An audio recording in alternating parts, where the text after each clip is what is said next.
Hi students, today we are going to see the parts of duodenum and the relations. It's a very important and very simple thing to read. Look at this is your liver, and here you can see the C-shaped loop of the duodenum.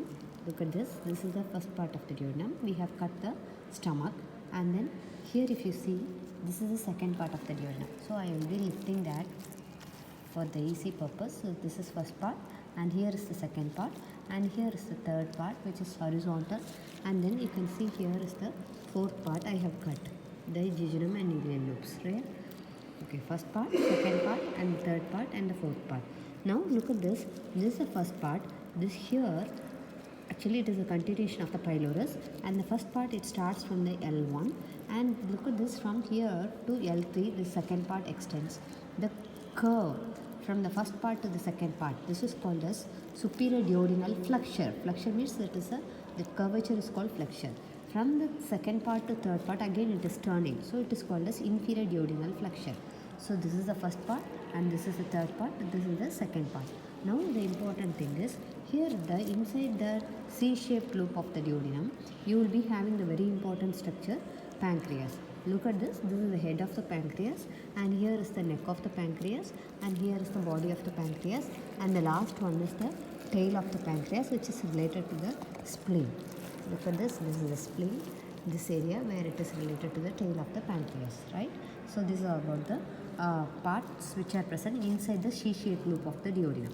Now we will see the first part relations. Just retract the liver. This is liver, and here is the first part of the duodenum. I have retracted these two structures. Nicely you could see some important structures in this region. It is called as, this is the free border of lesser omentum. This is called as free border of lesser omentum. In the free border of lesser omentum I have teased. Now the free border of lesser omentum contains the most important three structures. Number one, which is green in color, that is your bile duct, and behind right side you have the bile duct, and the left side you have the hepatic artery, and posteriorly you have the very important vein, that is portal vein, right? Now look at this is the first part of the duodenum. First part of the duodenum relations, superiorly you will be having this foramen. It is called as epiploic foramen, where I put my finger, that is your epiploic foramen. On the epiploic foramen only you have all the three structures. So superior relation of the first part of the duodenum is epiploic foramen. Inferior relation of the first part of the duodenum is your head of the pancreas. So superior over, inferior over. Anteriorly, what you have is, here you will be having the stomach. The stomach only continues here, and then above the anteriorly you will be having this liver. Liver, just lift this, you can see the lobes, caudate lobe of the liver, right? Caudate lobe of the liver is on the anterior aspect. At least the students should write liver. And then posteriorly, nicely you can see some good, look at this, nice one artery is coming over here. That is your gastroduodenal artery. Look at this lies at the posterior aspect. Gastroduodenal artery is a branch from the, look at this, common hepatic. Okay, gastroduodenal is coming here. So students should not forget that the first part of the duodenum is posteriorly related to the gastroduodenal artery, right? This gastroduodenal artery will be divided into right gastroepiploic and the superior pancreaticoduodenal artery. Look at this comes over the pancreas, so it is called the superior pancreaticoduodenal artery. So we don't want all the stuff, we want only the first part of the duodenum. Posterior relation is your gastroduodenal artery. This artery, this posterior wall is most prone for bleeding, and this bleeding is because of the erosion of the gastroduodenal artery. So this is a very important MCQ. And then the first part of the duodenum, you don't have the circular folds inside the duodenum. That's why it is called, in X-ray picture if you see, this area is dilated and it forms the duodenal cap. So this is about the first part. Now we will move on to the second part. Second part of the duodenum, medially you will be having the head of the pancreas. Laterally, if you see, look at this, I have lifted this area nicely. Second part, laterally, this is your kidney, lovely kidney. From the kidney, this is the vein called inferior vena cava, such a big vein, inferior vena cava. This is called as right renal vein. Can you see? This is kidney, this is right renal vein, this is the right margin of the inferior vena cava. If I lift this is the nice muscle called as psoas major, right? Psoas major. This muscle is called as psoas major. So second part posterior relations are kidney, right renal vein, inferior vena cava, psoas major. Finished. So this is about the posterior relations. Anteriorly you will be having this.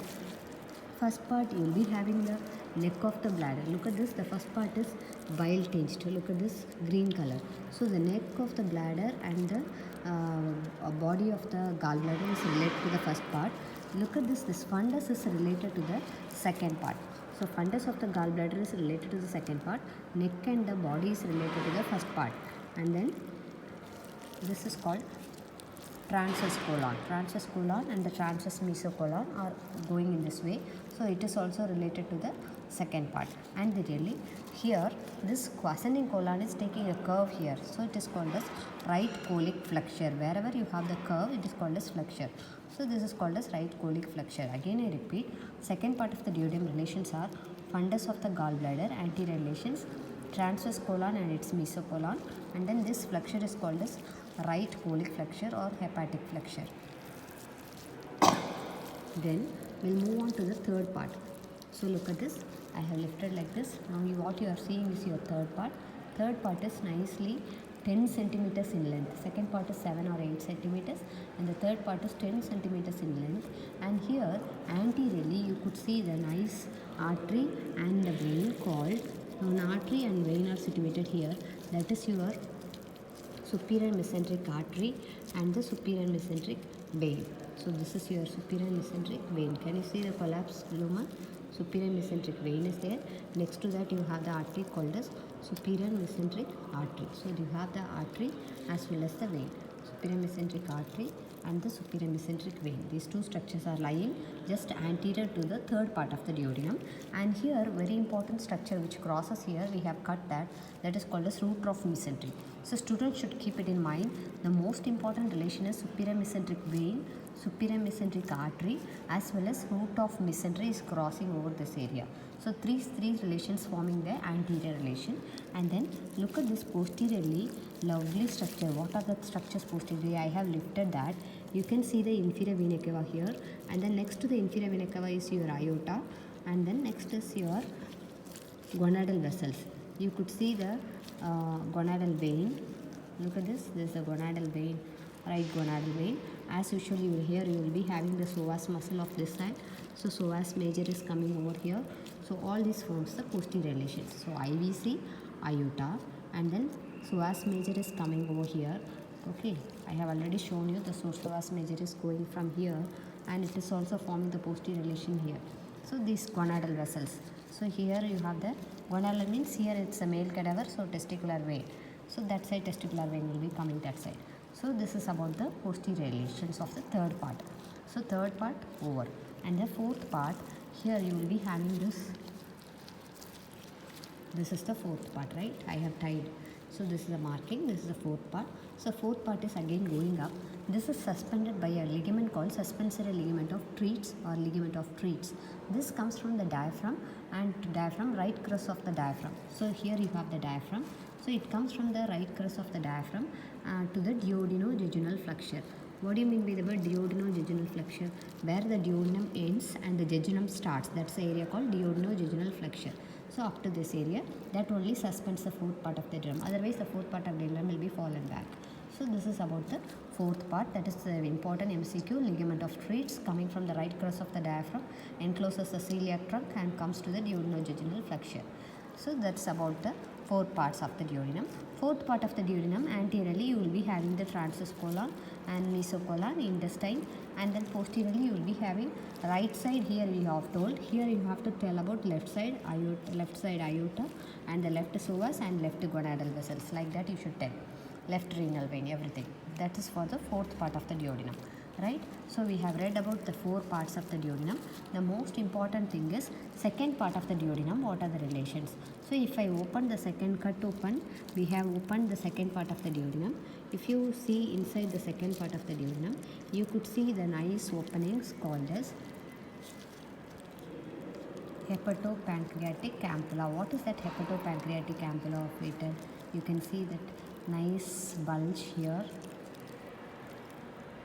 Okay, this one. Okay, this is called as major duodenal papilla. So you can see this bile duct. Nicely, I will show you the bile duct. See, look at this. This is the bile duct, right?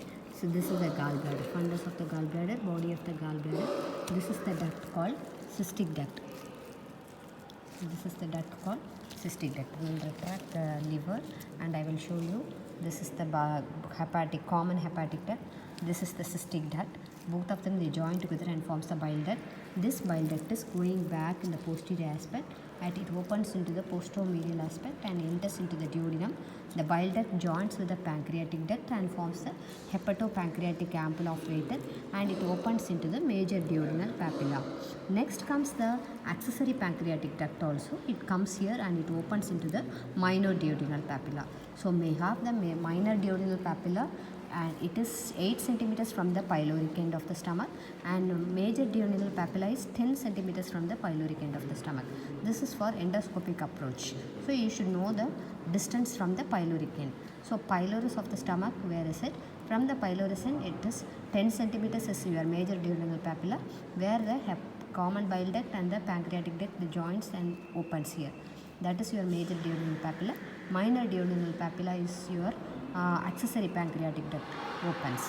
That's all about the duodenum. So duodenum second part, you have to write the interior of the duodenum also.